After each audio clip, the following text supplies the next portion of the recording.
رمضان کے فضیلت کے حوالے سے ایک دو احادیث کریمہ آپ کے گوش گزار کرنا چاہتا ہوں۔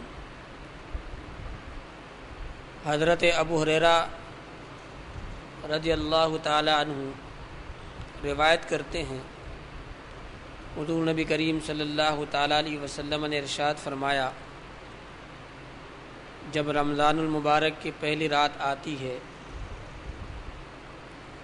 اللہ تبارک و تعالی اپنے مخلوق پر نظر فرماتا ہے۔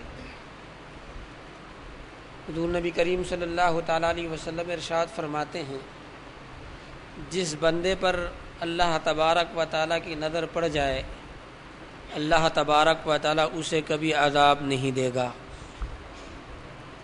اس کے بعد ارشاد فرماتے ہیں کہ اللہ تبارک و تعالیٰ رمضان المبارک میں ہر روز 10 لاکھ افراد کو جہنم سے آزاد فرماتا ہے، اور جب 29ویں شب آتی ہے، اس رات اللہ تبارک و تعالی پورے رمضان میں جتنے لوگوں کو اللہ تبارک و تعالی نے آزاد کیا ہوتا ہے، ان تمام کے مجموع کے برابر اللہ تبارک و تعالی جہنم سے آزادی عطا فرماتا ہے۔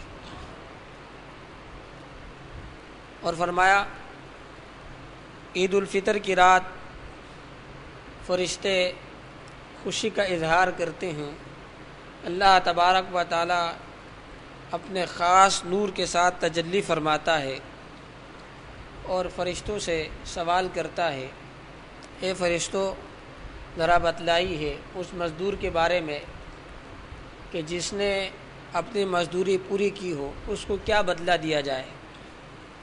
فرشتے عرض کرتے، الہ العالمین، اس مزدور کو اس کی اجرت پوری ملنی چاہیے۔ اللہ تبارک و تعالیٰ فرماتا ہے، تم سب گواہ ہو جاؤ، میں نے ان تمام روزہ داروں کو بخش دیا ہے۔ یہ حضور نبی کریم صلی اللہ تعالیٰ علیہ وسلم نے فرمایا، جس کو حضرت ابو ہریرہ نے نقل فرمایا۔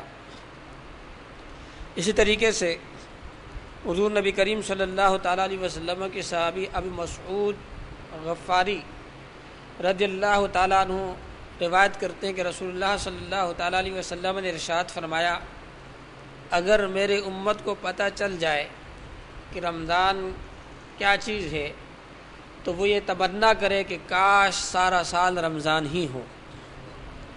یہ اتنے بابرکت اور عظمت والا مہینہ ہے۔ اور عمر بن مرہ جوہینی سے روایت ہے کہ رسول اللہ صلی اللہ تعالیٰ علیہ وسلم کی بارگاہ میں ایک شخص حاضر ہوا، عرض کیا، رسول اللہ صلی اللہ تعالیٰ علیہ وسلم، میں اس بات کی گواہی دیتا ہوں کہ اللہ تبارک و تعالیٰ کے سوا کوئی اور عبادت کے لائق نہیں، اور آپ اللہ تبارک و تعالیٰ کے رسول ہے۔ 5 وقت کی نماز پابندی کے ساتھ ادا کرتا ہوں، زکوٰۃ بھی دیتا ہوں، رمضان کے روزے بھی رکھتا ہوں۔ اب میرے لیے کیا حکم ہے؟ میرا مرتبہ اور مقام کیا ہے؟ تو حضور نبی کریم صلی اللہ تعالیٰ علیہ وسلم نے ارشاد فرمایا، تیرا شمار شہداء اور صالحین میں کیا جائے گا، صدیقین میں کیا جائے گا۔ اس حدیث کو ابن خزیمہ نے نقل فرمایا ہے۔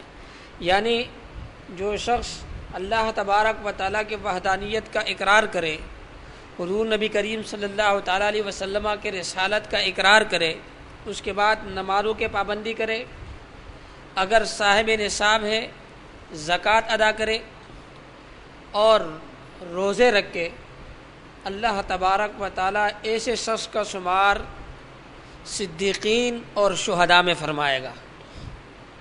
اب رمضان مبارک کے